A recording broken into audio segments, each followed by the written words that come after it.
मित्रांनो नमस्कार. या देशामध्ये खऱ्या अर्थानं कुठलाही महारमांग किंवा कुठलाही SC ST कॅटेगरी ही मराठा ब्राह्मणाच्या विरोधात नाही आहे. कुठलाही मराठा ब्राह्मण म्हणजे ओपन कॅटेगरी ही SC STच्या विरोधात नाही आहे. कुठलाही हिंदू धर्मातला व्यक्ती हा मुस्लिम, ख्रिश्चन, बौद्ध आणि इतर कुठल्याही धर्माच्या व्यक्तीच्या विरोधात नाही आहे. आणि कुठलेही मुस्लिम, बौद्ध आणि इतर कुठलेही धर्मीय लोक हे कुठल्याही हिंदूच्या विरोधात नाही आहेत. तुम्ही असं म्हणत असाल की हे काय, आता देशभर हे तर जातीयतेचं आणि धर्मांधाचं वातावरण वाईट आहे.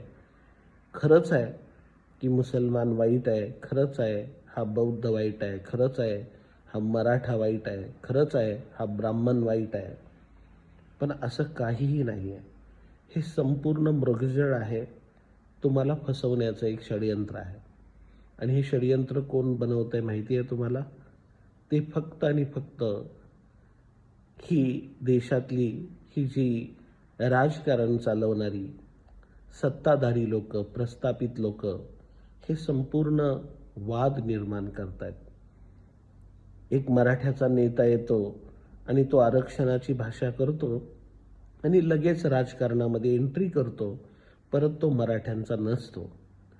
कुठलाही एक बौद्ध समाजातला व्यक्ती येतो आणि तो सांगतो की मराठा ब्राह्मणाने एवढा आपल्यावरती अन्याय केला.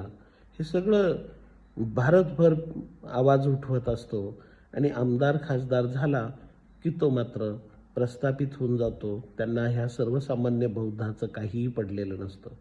कुठलाही मुसलमानाचा एखादा नेता असतो, तो काय करतो तर त्यांना सांगतो की आता मुसलमान खतरे में है आणि आपल्याला किती त्रास होतोय, आपल्याला किती वाईट यातना होत्यात, यांनी असं केलं, त्यांनी तसं केलं. अशा बऱ्याच काही गोष्टी तो बोलत असतोय.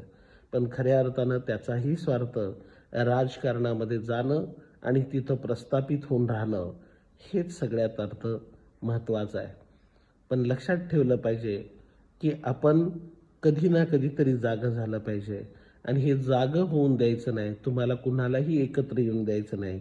कुठलाही मराठा, ब्राह्मण असेल, महारमांग असेल, धनगर असेल, रामोशी असेल, घिसाडी असेल, पारधी असेल, मुस्लिम असेल, बौद्ध असेल, इतर कुठलाही धर्मीय असेल, तर ह्यांना एकत्र न येऊन देणं हे यांचं षडयंत्र आहे.